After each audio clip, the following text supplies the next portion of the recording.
ជំរាបសួរពុកម៉ែបងប្អូនទាំងអស់គ្នាថ្ងៃនេះខ្ញុំពិតជាមានអារម្មណ៍សប្បាយរីករាយមែនទែនដែលខ្ញុំបានធ្វើដំណើរមកខេត្តក្រចេះដើម្បីថតនិងផ្តិតយកឯកសារទុកជាអនុស្សាវរីយ៍ដែលខ្ញុំបានមកចូលរួមជួយជាមួយនឹងអង្គការឆាប៉ានៅក្នុងការព្យាបាលជំងឺប្រជាជននៅខេត្តក្រចេះដោយឥតគិតថ្លៃផងដែរហើយនេះគឺជាបេសកកម្មមួយដែលខ្ញុំបាទតែងតែស្រមៃហើយនឹងគិតថាថ្ងៃណាមួយខ្ញុំនឹងបានបំពេញកិច្ចការងារនេះនៅក្នុងជីវិតរបស់ខ្ញុំ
ជំរាបសួរខ្ញុំឈ្មោះមីង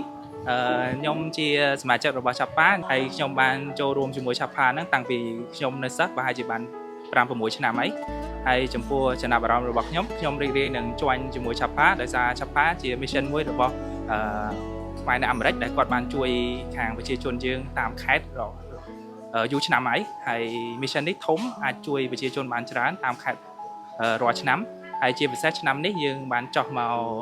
ខេត្តក្រចេះទីរួមខេត្តក្រចេះអញ្ចឹងសមាជិករបស់យើងប្រហែលជាខាងអាមេរិកនិងខ្មែរប្រហែលជាចង់200នាក់មាន2ក្រុមទី1នៅមន្ទីរបង្អែកខេត្តហើយមួយទៀតយើងចោះតាមចល័តតាមភូមិដើម្បីជួយប្រជាជនហើយប្រជាជននៅខេត្តក្រចេះមានភាពក្លាហានជាពិសេសកុមារដែលយើងបានជួបគាត់ច្រើនមកប៉ះការពារថ្មីឬក៏ព្យាបាលថ្មីហើយជាមួយចាស់ភាគច្រើនពួកគាត់សប្បាយចិត្តនឹងការព្យាបាលនៅទីនេះជាមួយនឹងការដកថ្មីឬក៏សម្អាតថ្មីនិងការប៉ះថ្មីជាច្រើនហើយជាចុងក្រោយខ្ញុំសូមអរគុណប្រធានឆាផានិងអ្នកចូលរួមទាំងអស់ជាពិសេសដុកទ័រដែលគាត់មកពីក្រៅ ដែលគាត់ខំចំណាយពេលវេលាដ៏មានតម្លៃរបស់គាត់និងប្រាក់របស់គាត់និង volunteer របស់ខ្មែរយើងទាំងអស់ដែលបានខិតខំមកដល់ទីនេះដើម្បីជួយ mission នេះឲ្យកើតឡើងនៅខេត្តកោះចេះនេះ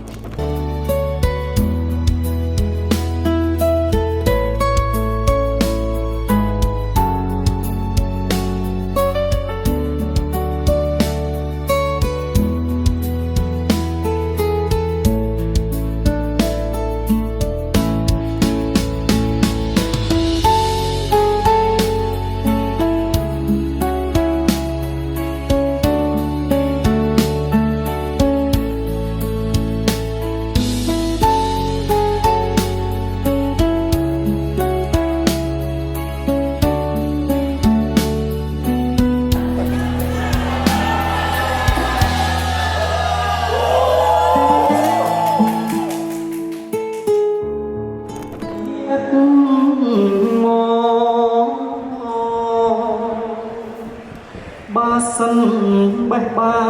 rung đua thẹn tôi